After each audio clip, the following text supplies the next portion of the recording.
Are these worth using? 200 for 12, 210 for 13. Why not? Yeah, they are worth using. Yeah, the backline all seems to use them. This is 215 for 14. Humbert, the X-Raider, +3 will 100% take that. Melee defense, always take that. And fatigue. This should help quite a lot. 66, excellent. And then at the next level, I think I can take quick hands and we can let him fight as an actual raider. But that's exciting. It means we need a second great axe. So this mission we'll use to pay for that great axe.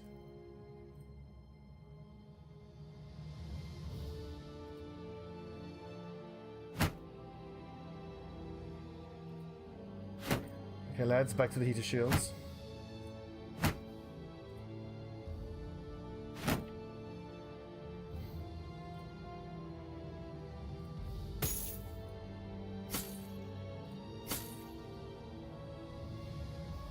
Excellent. Everything else we will sell. Yeah, I'm looking forward to replacing Lars. He's done well for us. And we've had him for, look at this, 72 days, 80 kills, but 72 melee skill is just not good enough. I mean, +5 to hit from overhead strike, but 77, it's just not good enough, really. Dalred looks the same. He also needs to be replaced. Luckily, though, we have no shortage of raiders here. We've got 1 raider, 2 X-Raiders, they'll go on the flanks. We can actually hire a 3rd raider for the middle. Okay. Marcus the Huskal has leveled up. Range defense, melee skill, and fatigue, I reckon. Okay, excellent. So, Axe Mastery, Anticipation. This is an excellent bit of core skills for Huskal.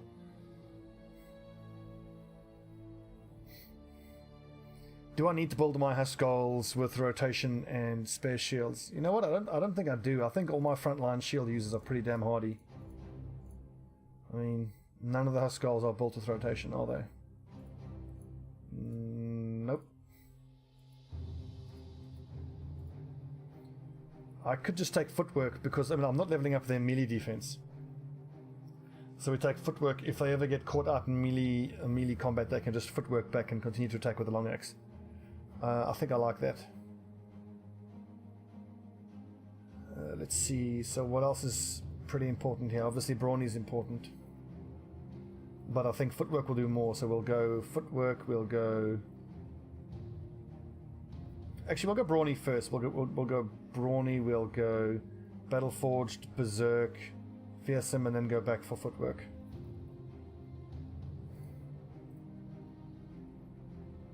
I mean, these are going to be pretty tough lads. I mean, as Huskals, eventually I want to get them in like a lamellar harness, but that's obviously not enough fatigue. I could probably chuck him in a male Hauberk and have that be good enough, but... Just color, you got to color coordinate, very important. That's half the fight in keeping your lads alive, you know, making all the armor match up. Very important. Did you feel useless in reserve? No. No. Okay, onward. Let's see, back to the war camp. Avoid any patrols.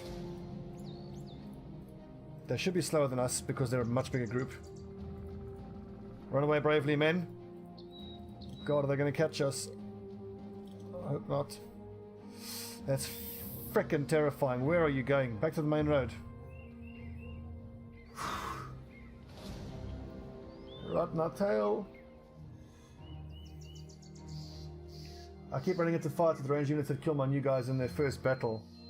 Or knocks them down and gives them a really bad perma injury. So, are you referring to your backline guys like your archers? I mean, your backline guys should be made backline guys on the basis of the skills they have. I mean, Bertwin here is a bit of an exception because, look, he's a historian, so I'm going to have to replace him anyway, but really I'm only going to use him when he's fighting for fighting undead, particularly, and the undead don't have any archers. I mean, I wouldn't use him when we're up against archers. The guys who might have to take a bit of ranged fire will be the Huskals. So he's only a Huskell because he has range defense. And when I hired him initially, when I was deciding how to assign him a role, the melee skill is great, which could put him for the front line, but he doesn't have melee defense, and he doesn't have fatigue, but he does have range defense, as does my sergeant, as do all my archers. So if you look at Electora here with 44 range defense and anticipation, so that's, let's see, while being attacked with ranged weapons, gain 1 plus 10% of your base range defense as additional range defense. So he's got 43 plus, so if they're 7 tiles away, it's 44 plus 7 for the 1 plus, and then 4 times 7. So he's got like almost 80 odd range defense. He's really tough to hit, that's what I'm saying.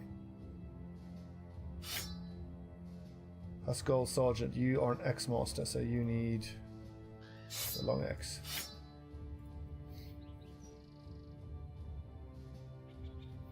I'd agree with that, Wolfric. Yeah, you have to be very smart about your engagements. Like if it's early game and I'm up against like brigands that have marksmen, multiple marksmen, I'll only fight them if I'm being paid to fight them. That's a Turnbull company. That's not a friendly company. What are they doing this far south? It's freaking scary. The prices are going to be terrible.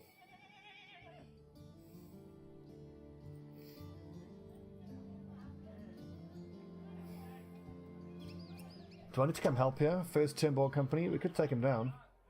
A standard bearer, some bullmen, some footmen. I mean, this militia are going to get absolutely fucking shit mixed.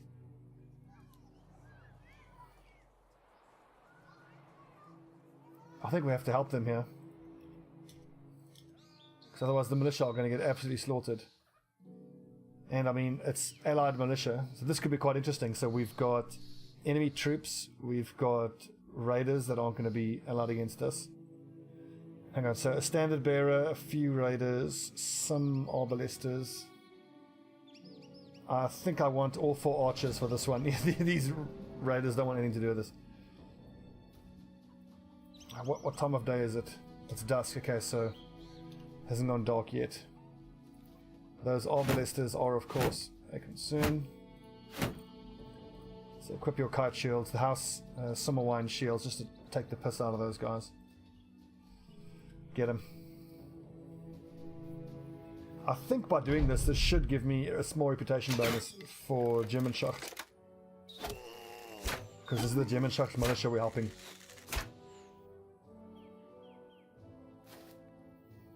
Yeah, Wolf, a good point. You would have seen all of this in my first few episodes of this season. I would be very selective about fighting enemy archers. The enemy archers are actually the biggest threat in the beginning, particularly because your archers are not very good and it takes rather a long time to level your archers up. First of all, to find archers that you're going to use, then to level them up to make them any good. Normally, like, I mean, we were actually only able to outshoot enemy archers by like day 60. So for those first 2 months, really, we were being super careful about the fights we were taking and when to take them. And we do a lot of equipping kite shields and fighting at night. And you start the battle, and if the enemy archers have height advantage, just run away and re-engage to let the terrain re-initialize to get more favorable terrain, because the terrain can obviously turn a tough fight into an impossible fight.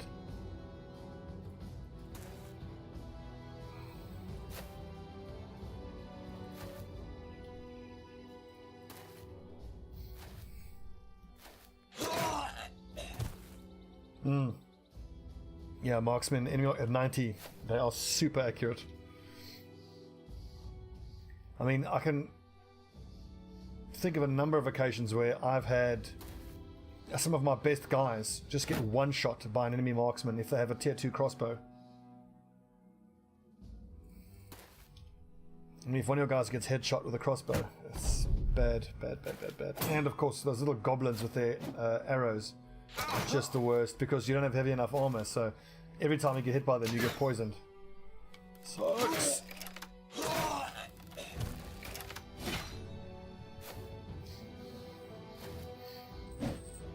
Yeah, these militiamen are getting absolutely slaughtered. The big problem we have, though, is that it's making these footmen confident, which is really hurting us. Oh yeah, The brave lost Vikings, yeah. We really struggled against archers. But I mean, hell, we didn't have any archers of our own in that playthrough. But I think my next playthrough is going to be a no archers run through as well. We're going to go for the cultists. See if we can make that work. Good hit, Julius. Oh, that's scary. That's a tier 3 crossbow.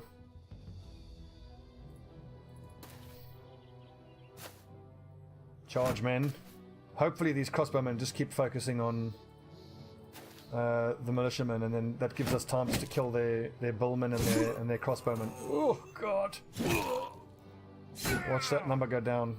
There's 12, so there's 8 militiamen left.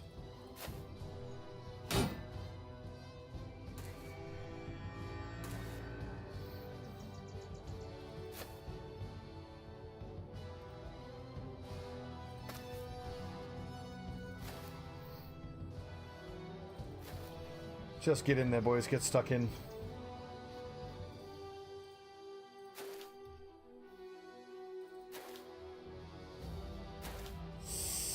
Oh, God, crossbowmen scare the shit out of me. Okay, so at least with my archers here, on the next turn I'm pretty well placed to do a lot of damage here. That guy is priority number 1. Oh, God.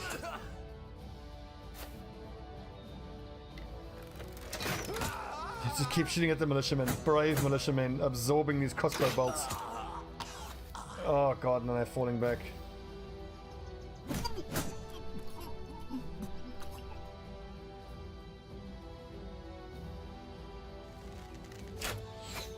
Oh, 79%.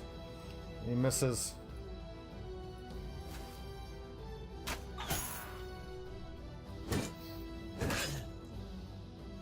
Yeah, killing the standard bearer is actually a priority as well.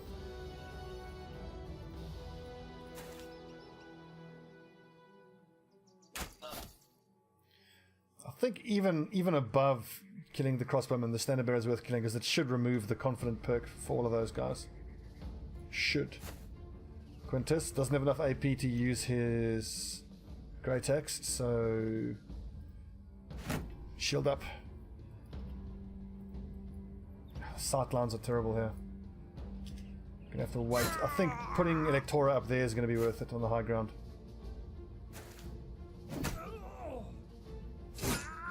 There's only 2 militia left, so they're going to start shooting at us soon, which is very scary. But we have got kite shields, which gives us the best chance.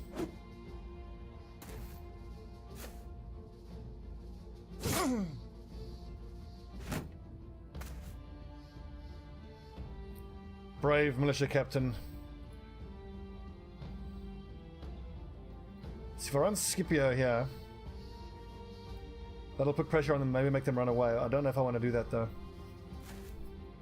Just kill this guy. I feel like I have to back my archers to kill him, and I do.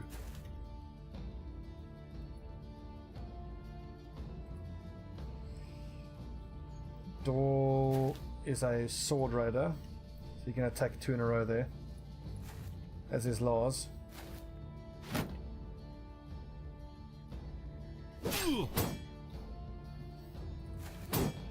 This guy's going to hold us up for a while, which really sucks. Okay, Julius, come on, kill an archer, please.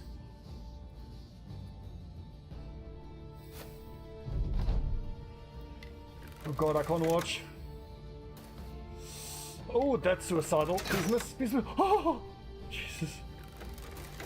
That's so scary having these crossbowmen shoot at us. But we've leveled them for just the situation to hopefully stay alive through it, so. Yes, kill. Yes, Mark Antony. Okay, 1 down, 3 to go.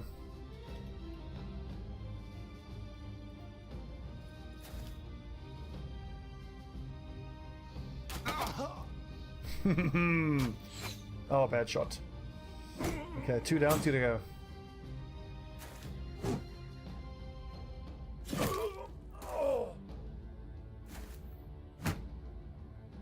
Although on the next playthrough we could have ranged guys, but we could go crossbow only, which could be interesting. It's nowhere near as effective as these warbows, but situationally it's more effective. You know, when you're shooting at super heavy armor targets. And the crossbows do more damage early on. Like the little tier 1 bows do almost nothing, but the tier 1 crossbows are always pretty damn good. Quintus, should you take stabby shots or no? Big axe shot. Miss. I mean, he's totally surrounded, so we should, and I say should, be able to just punch him down. No worries. Oh, fuck's sake. Dahl doesn't have quick hands. Lars does.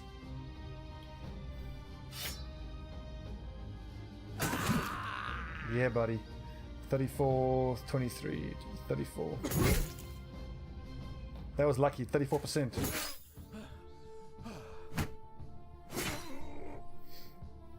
If I can get that militiaman captain to survive, I'll be quite pleased. Okay, Bjarni, get him.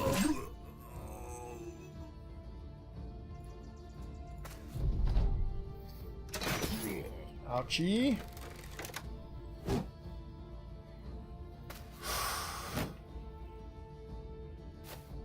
All of these guys are confident, so this is when they're at their most dangerous. Okay, armor holding firm. Oh, didn't you get a kill? Unluck. Ouch, goddammit. Bullhooks are freaking scary. Okay, that's huge.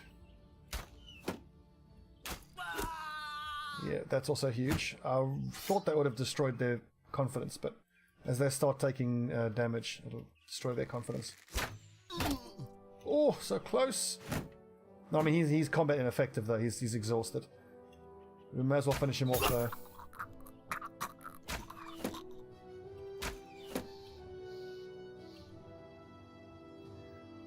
Once this guy's tied up, we can run for a flank, but I don't think it's worth it just yet.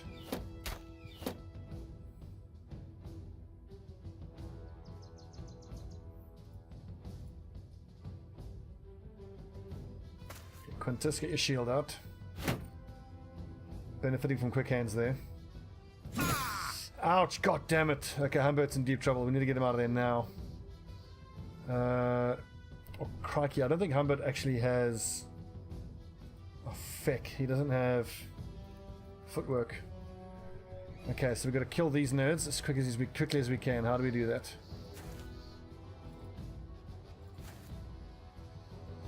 Humbert, just keep your shield wall up.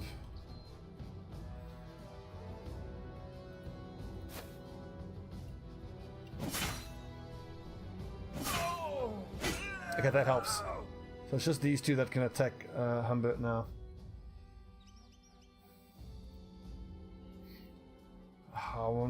See, this is the downside of not having the switcheroo skill for a backline person. So I want to go here, 23.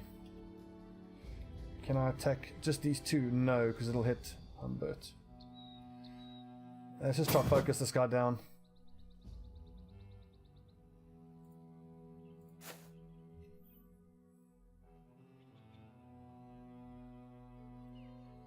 %.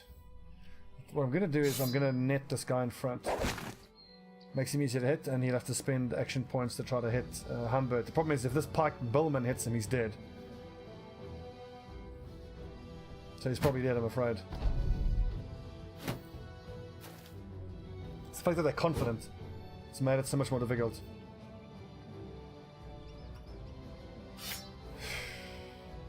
%, not worth.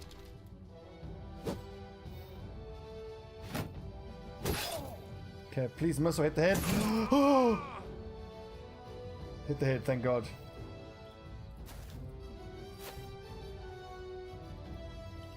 Let's attack that guy. How do I get a visual on him? While running over there. Fuck. Oh, close. Yeah, we needed that head hit badly. Because he's still got 139 points of head armor. If he takes another body shot, he's dead.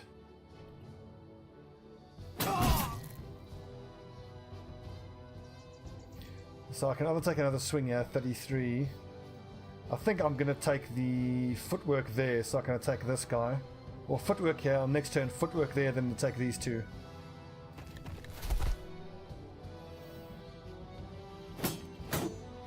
No, I don't see him getting out of this. Our best bet is if one of these archers can get lucky. Oh, almost. Come on. Martinus Ayuris, this is you. This is all you. Come on. Oh, okay, thank God. So it's just this guy who can kill him, and he's exhausted, so he'll get one swing. And if I know the AI, he'll probably just use his little bit of remaining fatigue just to keep his shield up. Couldn't Doran have tried and killed him with an overhead swing? Who, this guy?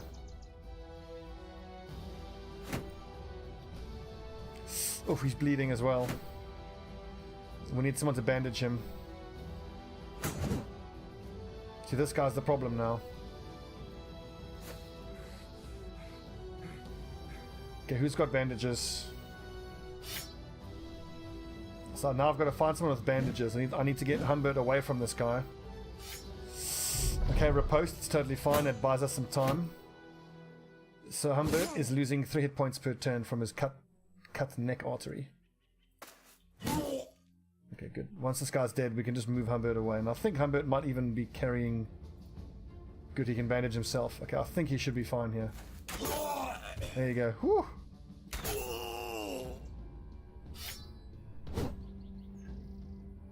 He's not dead. We just managed to save him.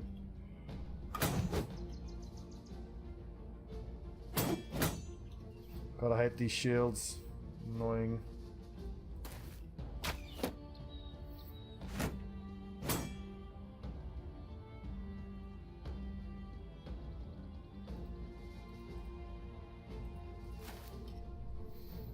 That was close though, that was desperately close. And he's certainly earned some time off, that's for sure.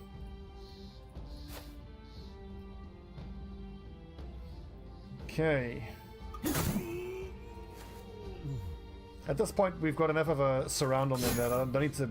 I can just go through the shields, I don't have to cut the shields. Humbert. Well survived. But I mean, to get some of your low level guys leveled up, you need a bit of luck like that.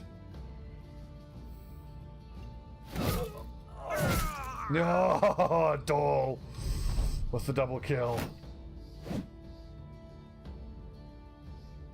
And he only has 77 melee skill, or 71. So once we get someone with a bit more melee skill, they'll be even more effective, which is, you know, great.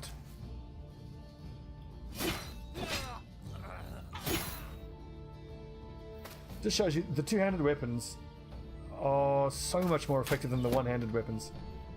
So I think what I want to test on my next playthrough is build everyone on the front line, even the actual quote-unquote shield bearers. I mean, they'll use shields, but instead of giving them shield expert, we'll give everybody quick hands.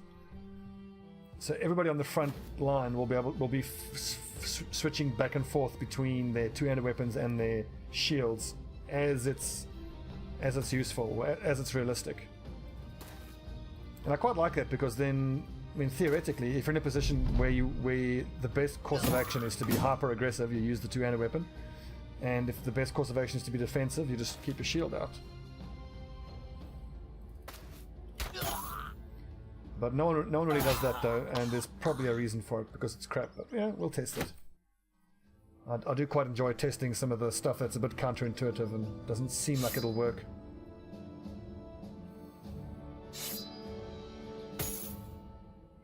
Right, that was tough. That was very, very tough. Here's what I want to know. Okay, so Jim and Shocked Militia survived. So here's what'll tell whether it's worth it or not. Relations decreased. Does it not say what we did for them?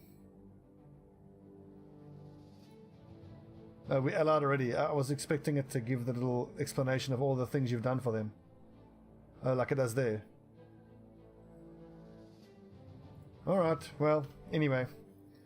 I still think that was worth it. I'm glad I did that. Okay, so Quintus, the Axe Raider.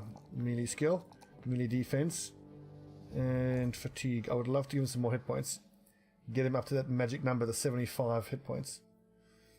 Axe Raider, Axe Mastery, 100%. Just to make his fatigue go a bit further. and increase the damage he does when breaking shields. Scipio is level 12, so these are just veteran levels at this point. What holes does he need to get plugged here? Yeah, whatever. Actually, it doesn't need to be fatigue. He's got iron lungs, so we'll go hit points. We'll go immediate attack, immediate defense. I think at this point Scipio can take some time off. Let's give some of the other lads a chance. I mean, I say I want to replace Aurelius, but I mean, when he hits level 11, he's going to get 2 perks. And then we'll take a look at him once he's hit level 11, but I think with that shitty fatigue, he's not worth keeping. Okay, so, Humbert. Take a break, my man, you've earned it.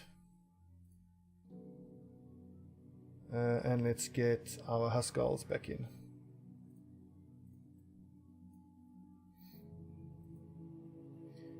$146, 89, okay.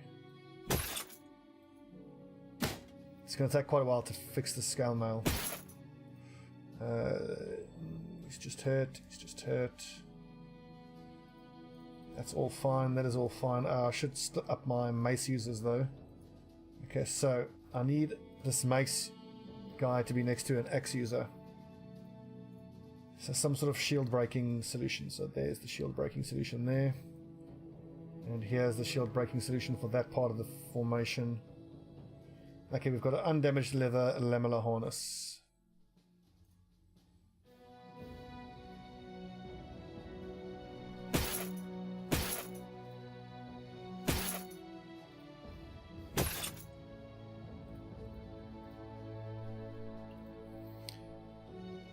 Helmets are all fine. Well fought, men. We need loads of tools though. God, we've got no friggin' tools, we've got no money. Prices are still terrible here. Oh god, see, I want to be able to pay to repair my armor because I don't have the tools, and I think I'm gonna have to do that. So let's flog what we don't need here.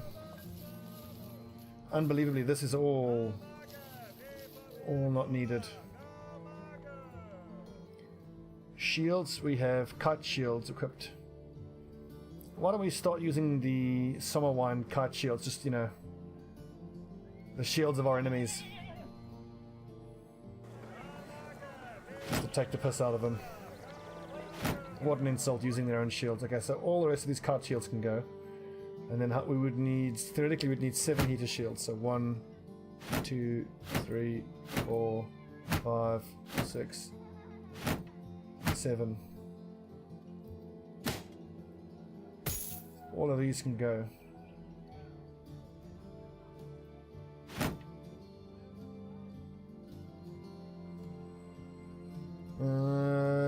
Yes. Sell. We need all this money. Let's hang on to the arming swords. We don't need. We actually have 3 noble swords on the front lines if we so need them. Flails.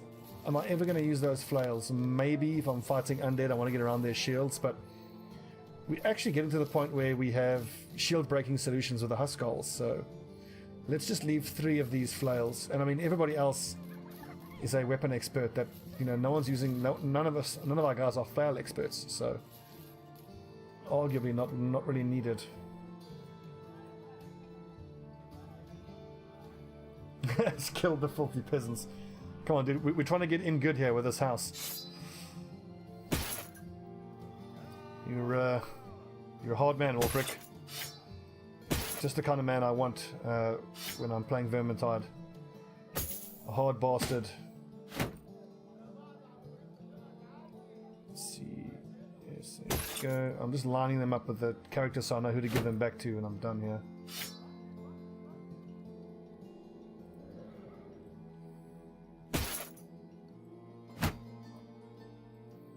It's gonna be expensive. Oh, for goodness sake, and there's no... I could have sworn that...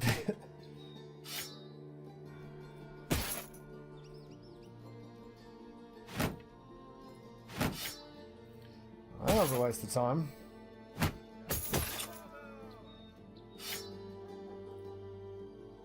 Oh yes, I need to buy some bandages.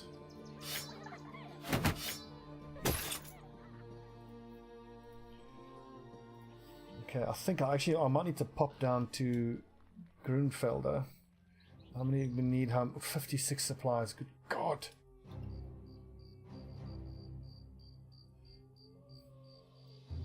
I need to get to a city that has an armorer or a weaponsmith. I think it's going to be worth going all the way back down to Sudafest. I mean, there doesn't seem to be much of a time limit here. Basically, guts around a Packmaster bait. You'd be surprised once you learn the swing forward and back technique. Oh, hang on, it's been an hour. Let's take a break here. But like once you get a two-handed weapon and you start getting the timing, if you start, because you can move backwards in the backswing animation, so you can get into a rhythm, even when you're surrounded by little rats, where you move back in the backswing and then you just move forward in the forward swing. So as you're moving back, the little rats will miss you, and then you move back and you swing, and you move back and then you swing, and then you move back and then you swing. I mean, you'll still get hit, but you won't get hit as much, and it mitigates quite a lot of the damage, so we'll see how that goes. Look forward to it.